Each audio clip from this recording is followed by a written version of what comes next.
Radio Sucesos 101.7 FM presenta su noticiero Sucesos con Milton Pérez y Verónica Larrea. Un periodismo libre para una democracia plena. Los hechos y las opiniones de los sucesos que marcan nuestro tiempo.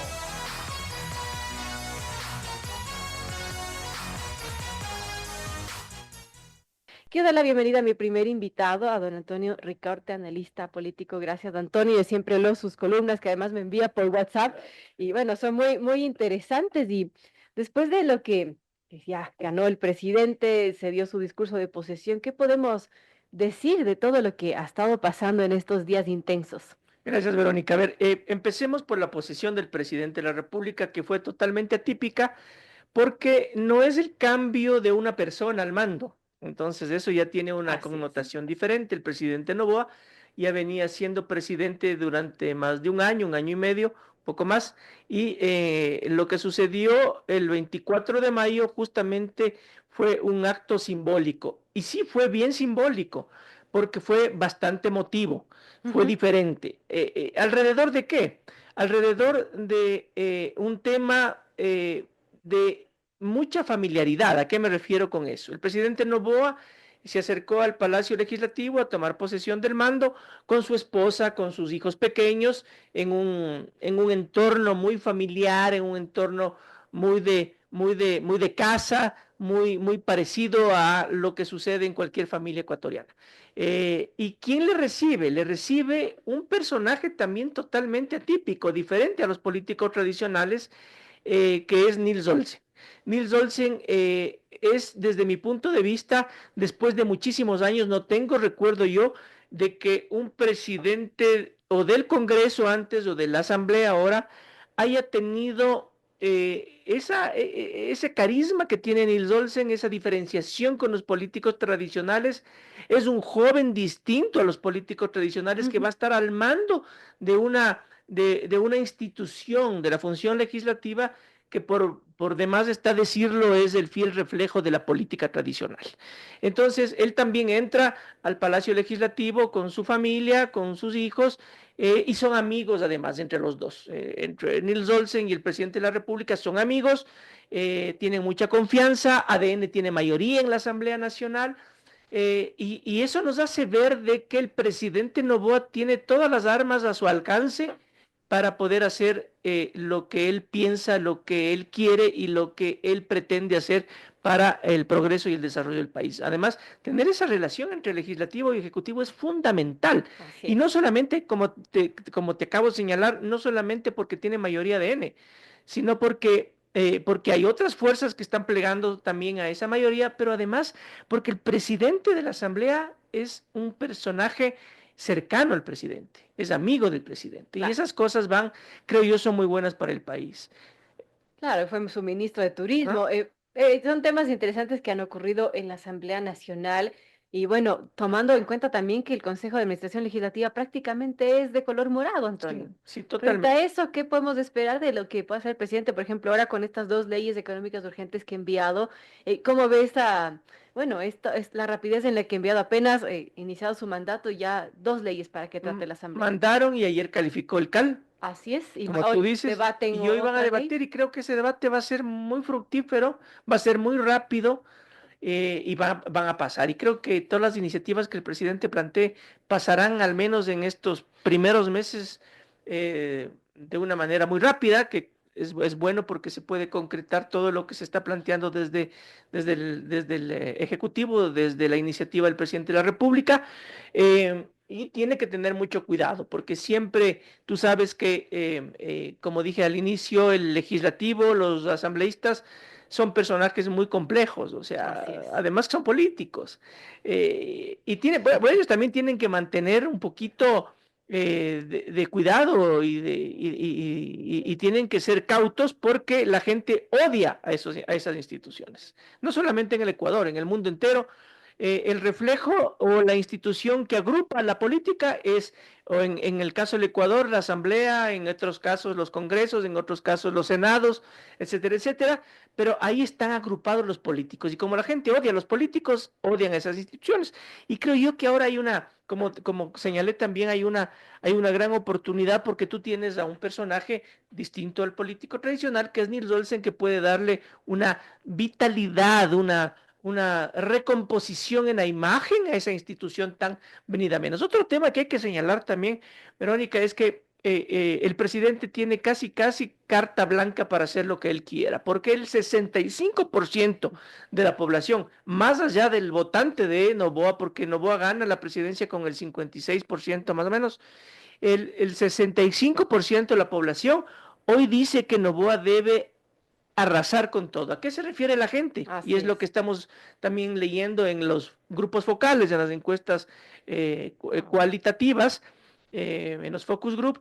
La gente dice que arrase con todo, que arrase con toda la política tradicional, que arrase con todos los políticos tradicionales, que arrase con el correísmo y que arrase con el crimen organizado. La gente dice no tiene que tener compasión con la inseguridad, no tiene que tener compasión con los extorsionadores, con los chantajistas, con los vacunadores, con los secuestradores, con el narcotráfico. Entonces la gente dice, prácticamente en los grupos focales señalan, la gente señala con estas palabras, dice, queremos sangre y fuego. No queremos que tolere y este es el momento para que arrase con el crimen organizado. Claro, la gente sí, hay mucha esperanza. Tenemos, ahora sentimos al menos algo de estabilidad para estos próximos 4 años, aunque nunca se sabe en este país. Pero bueno, de alguna manera se siente una tranquilidad. Ahora también lo que mencionaba muchos analistas es que este es un gobierno que dejó de ser de transición, ahora ya es un gobierno legítimo en el que se espera ejecución, dirección y también resultados. Sí, Entonces ya el presidente no va a tener a una asamblea que culpar, que decir, ay, me bloquean todo y ya no va a poder acusar al gobierno anterior porque él estuvo en el gobierno anterior. Es decir, también tiene un margen pequeño de sí, error. sí, totalmente. Él tiene una ventaja y es que maneja muy bien la nueva comunicación política. Hemos hablado contigo de eso. Tiene estrategia, tiene un buen manejo de la nueva comunicación política, sabe hablar con la gente, sabe hablar en el idioma de la gente, sabe llegar a los jóvenes, sabe cómo utilizar la tecnología para Claro. poder hablar con la gente. Es un personaje atípico, diferente a los políticos tradicionales, hemos hablado contigo, y esa es una gran ventaja comunicacional. Sin embargo, hay problemas muy graves en el país que la gente no va a esperar en mucho tiempo, que es principalmente el tema económico y alrededor del tema económico, el tema del trabajo. Leía en un artículo de un medio de comunicación nacional hace no más de un mes que el 30% de la población no llega no puede, no es que no llegue a fin de mes, el 30% de la población no puede solventar las necesidades de su canasta básica. 30% de la población, 3 de cada 10 personas. Y el 85% de la población no llega a fin de mes, o sea, o llega con las justas o no llega a fin de mes. La situación económica es compleja, no hay trabajo. Entonces, él tiene que hacer lo que esté a su alcance para poder solucionar el tema económico y, por supuesto, el tema de la seguridad, que es un Ahora, tema muy usted ha complejo. advertido, Antonio, al presidente Noboa que no se convierta en un político típico, que no se maree con el poder, porque eso también puede pasar, ¿no? Muy Sí, fácil. eso es lo más complicado. El rato que pierden la perspectiva de la realidad, entonces ya dejan de ser autoridades y gobernantes que tengan los pies en el suelo y comienzan a equivocarse. O sea, hemos hablado contigo del síndrome de Ubris. O sea, le hemos dicho, presidente, cuídese del síndrome de Ubris, cuídese del endiosamiento. El síndrome de Ubris es eso, es endiosamiento. Y es un tema químico, mental, es una enfermedad en serio que cuando tú estás en el poder te pierdes porque estás rodeado de personajes que te hacen la veña, de personajes que te dicen que todo está bien, que eres el mejor No, es que presidente de te la encierran en historia. una burbuja, ¿no? Una burbuja. Y no tienen culpa de eso, porque el poder es solitario y te rodeas Así de es. amigos, de conocidos, de gente que quiere cuidar su puesto, del asesor, del ministro o del secretario que quieren cuidar su puesto, que quieren estar al lado del poder y que le dicen que todo está bien. Entonces, ese síndrome de Ubris es un tema que tiene que cuidar muchísimo el presidente de la República. No enfermarse, no creerse rey, ser un ciudadano de a pie siempre, común y corriente, alejado de la política tradicional y alejado de las mieles del poder, que al menos hasta este momento ha ido dando señales de que así es el presidente Novoa, pero muy fácil, puede enfermarse muy fácilmente y eso sería letal. Ese es el principal problema.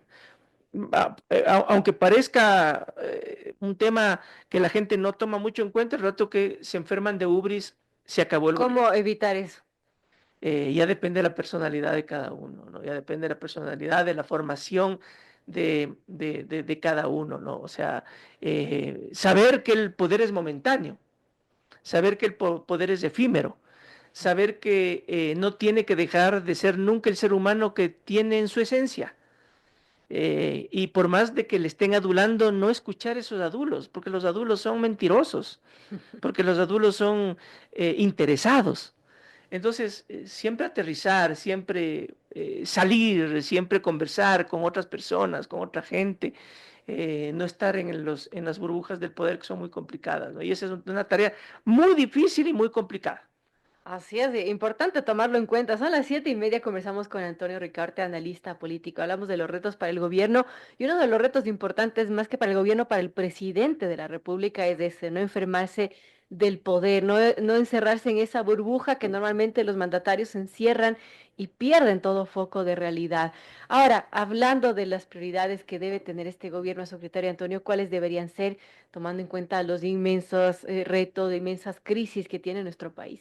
El tema económico, porque solucionando el tema económico, las cosas pueden fluir, sin dejar a un lado la fuerza que tiene que tener para el combate a la delincuencia, a la inseguridad. El país tiene que tener seguridad jurídica y tiene que tener seguridad física. Y la seguridad jurídica tiene que estar dada por una legislación que permita a las nuevas inversiones y inversiones extranjeras principalmente venir con las reglas del juego establecidas. No que suceda lo que sucede hoy, que vienen inversiones millonarias y que a mitad del camino las reglas se cambian o se interpretan de otra forma y esas inversiones se ponen en riesgo y tienen muchas que abandonar perdiendo muchísimos millones de dólares. Entonces tiene que haber seguridad jurídica y creo yo que el presidente de la República tiene este rato la capacidad y tiene la fuerza suficiente para que en conjunción y trabajando conjuntamente, valga la redundancia, con el legislativo, puedan tener una legislación que permita hacer que las nuevas inversiones vengan al país. Número uno. Número dos, yo creo que ya hay mucha confianza internacional. ¿Por qué? Porque ya hay un presidente en funciones, un presidente de 4 años. Ya no es el presidente de transición, y es un presidente de 4 años. Y ese presidente de 4 años tiene la fuerza legislativa, tiene una asamblea a su favor, pero además ya no existen políticos que puedan molestarle la vida. ¿Por qué? Porque ya no hay correísmo, el correísmo está muerto. Bueno, es una oposición que es fuerte, ¿no? Está golpeada, Es torpe. pero O sea, el correísmo ya murió. Digo algo que dije en el proceso electoral, la gente lo único que hizo es desenterrar al muerto para cremarle y volverle a enterrar. Eso fue lo que pasó con el correísmo. O sea, el correísmo ya ¿y la estaba muerto. bancada que tienen? Es una bancada que está a la deriva porque, claro, como ya no hay correísmo, cada uno de esos legisladores sabe que ya no tienen opción después de este proceso electoral de volver a ser asambleístas o de volver a tener un cargo o un puesto de fuerza o de poder, Claro. y cada uno de ellos va a estar desesperado. Se evidencia, ¿no? Se Acciones muy evidencia. erráticas, en peleas entre ellos. O sea, es una nave que ya se cayó, es un avión que ya se accidentó. Y hay un grupo de gente que sobrevivió a eso, que son los asambleístas y que tratarán, como sea, de acomodarse en otro lado y como sea, de ver para dónde cogen, para dónde van, y un grupo de legisladores que saben que no van a tener otra opción y que van a acomodarse en otro partido político o que van a hacer lo que sea para sacarle provecho a esta legislación. Entonces, Claro. es un barco a la deriva. Una cosa horrible. O sea, cuando se pierde una elección, lo que se hace en una guerra, y básico, inclusive leyéndole a Sun Tzu, el arte de la guerra, es, te tienes que replegar. O sea, pierdes una guerra, pierdes un proceso Te electoral. repliegas, y repiensas la estrategia y Exacto. vuelves Tienes al que ataque, ¿no? replegarte, tienes que ir a los cuarteles de invierno, tienes que descansar, tienes que respirar, tienes que tomar agua, tienes que respirar aire fresco, asumir una nueva estrategia e ir. Lo que tú dices es una cosa, pero hay que escribir un libro sobre eso, o sea, de lo errática que puede convertirse una acción política, ¿no? Bueno, ya lo último con Sergio Peña Veloz, que fue expulsado de RC y O sea, todo lo que él dijo, una ¿no? De la cosa, manzana podrida es una cosa de es una locos. cosa que, bueno, Eso es, ahí está, además de evidenciando lo que es la RC. y haciendo cosas torpes que fíjate tú que ni siquiera la gente ha tomado en cuenta ya. O sea, por ejemplo, no fueron a la posesión. Nadie les tomó en cuenta. Nadie habló. No fue un acto ni una acción política positiva. Claro, Te digo que ni negativa. Nadie les paró bola. que es peor, Es peor. claro. Nadie supo que si fueron o no. Nadie les tomó en cuenta. Quisieron ir con altavoces. Anteayer creo que me parece que había estos malcriados, patanes, chabacanos, majaderos. Entonces, y el tema de este asambleísta que se va y le contesta a la ex candidata, tú evidencias que es un barco a la deriva ya, ¿no? O sea, Ujú. el correísmo con esa figura del extinto presidente, del extinto expresidente de la República, Rafael Correa, que ya murió, es un hecho, el correísmo murió, y ahora estos pobres legisladores están a la deriva. Entonces el presidente no va, y el mundo entero ve que el presidente es un nuevo presidente en funciones, con 4 años por delante, con una asamblea a su favor, que tiene todas sus armas para poder tener una legislación adecuada para que vengan nuevas inversiones, y que ya no tiene oposición. Ya no hay quien le moleste, ya no hay quien entorpezca este tipo de acciones, y que ni siquiera en la calle, ni siquiera en acción social, porque también la CONAIE desapareció y el Pachacutic desapareció también como partido político tradicional, y las figuras determinantes de esos liderazgos también desaparecieron. Y el votante de Pachacuti ya no es el votante de Pachacuti, el votante indígena ya no es votante Claro. indígena. Entonces, creo yo que se pueden hacer las cosas bien. En su primera gira, antes de asumir el segundo mandato, el presidente Noboa, o su primer mandato completo, creo yo que hizo las cosas bien. Por ejemplo, la ministra de Economía pasó, no sé si sigue o pasó mucho tiempo en China. Claro. Y esa es una economía que Y después estaba por el FMI, que estaría consiguiendo dispuesta cosas, a ¿no? invertir muchísimo en el país, por ejemplo, el FMI, los organismos internacionales, economías de muchísimo dinero como Emiratos Árabes, que creo yo que también van a invertir. O sea, se necesita esa inyección de fondos enormes de inversión. ¿Para qué? Para obra pública. Y esa obra pública genera trabajo. El presidente Noboa tiene, yo creo, la vía libre en este momento y tiene que aprovechar, no puede desaprovechar. Hablando del tema internacional, Antonio, ¿no ve grave que solamente dos presidentes hayan acudido a la posesión presidencial y uno de ellos, además, para armar un poco relajo, como fue Gustavo Petro? No, vinieron muchísimas delegaciones, Sí, 90 delegaciones muchísimas internacionales, delegaciones, pero son dos incluyendo. presidentes. No importa. A veces tienen agendas y lo importante es las relaciones que tiene el presidente, que son buenas con el exterior. Creo yo que la ministra de Relaciones Exteriores ha hecho un buen trabajo, Gabriela Sommerfield, y vinieron delegaciones más de 200, me parece que fueron. 90. 90. Entiendo que 90. Ya. Vamos a confirmar ese dato. Ya pasó muchísimas. El caso del presidente Petro es terrible. O sea, yo creo que el alcohol le está haciendo muchísimo daño. El consumo de alcohol del presidente Petro de Colombia está haciendo muchísimo daño a su cerebro, a su entendimiento, a su proceder. O sea, en una primera instancia, el presidente Petro desconoce las elecciones en el Ecuador. Se deja llevar por lo que le dicen personajes que no están ya en sus cabales, Ujú. como el expresidente Correa, o como la ex candidata Luisa González, que perdió los estribos y que perdió el norte, y que se trastornó emocionalmente al ver la pérdida tan grande que recibió. Entonces, en un primer momento, el presidente Petro de Colombia no reconoce la elección, y luego viene. Eso es extraño, ¿no? Pero y luego dice que Glass es un perseguido político. O sea, no se ha informado además que el 85% de la población le detesta al ex vicepresidente Glass, y que el 65% de la población estuvo de acuerdo con que las fuerzas del orden entren a la embajada de México y que le saquen cargando a Glass. Entonces, esas cosas debe entender antes de hablar lo que habla y no fue bien visto. Y además es conocido que el presidente Petro ya no está en sus cabales por sus vicios, por el tema Bueno, del su ex alcohol, ¿no? canciller lo dijo, ¿no? Sí, Eso fue sí, también muy exactamente. escandaloso. Fueron, por cierto, 93 autoridades 93. Bueno, es importante.